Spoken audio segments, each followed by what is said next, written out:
1, 2, 3, start. The brief facts of this case are that the petitioner took a loan from the respondent Bank of Baroda to the tune of rupees 1 crore, which was enhanced to rupees 2.65 crores.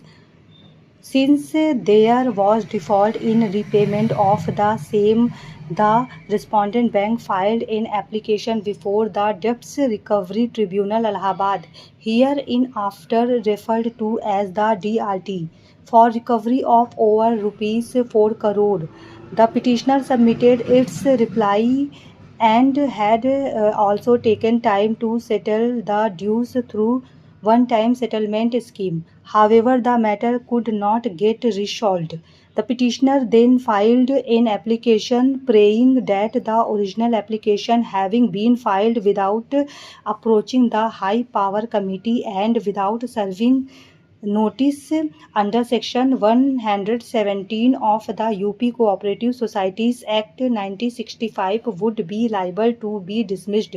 In the said application, further plea was taken that the original application filed by the respondent bank suffers from the defect of misjoinder of necessary parties and non-joinder of the receiver appointed by the Bombay High Court. Such application of the petitioner was dismissed by the DRT. Challenging the said order, the petitioner filed an appeal before the Debts Recovery Appellate Tribunal, Allahabad, hereinafter referred to as the DRAT, which was also dismissed vide its detailed order dated 27/10/2008. Challenging the said orders, this writ petition has been filed.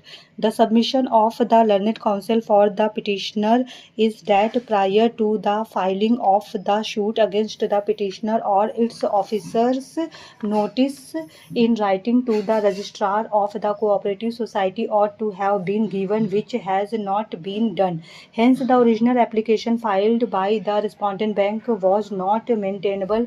His other submission is that prior to entering into the controversy with regard to the liability of payment, the matter should have been referred to the High Power Committee for resolving the dispute, which was between petitioner, which is a cooperative society of the state government, and the bank, which is also an instrumentality of the state.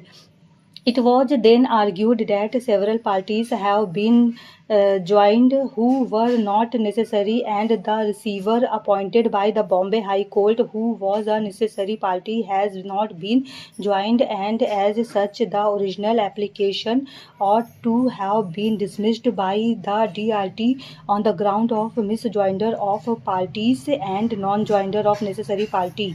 In the present case, there is no such procedural defect which required to be cured. The petitioner admits having taken loan and claims that the scheme could not be repaid because of financial loss. The tribunal is obliged under law to issue recovery for amount which is admitted by the party. Since the petitioner admits its liability, it was the duty of the tribunal to have issued the recovery certificate against the petitioner immediately after the liability had been accepted by the petitioner. Such is a mandate of law, and the tribunal ought to have followed the same. Technicalities of procedure should not be allowed to defeat the cause of justice. Stop.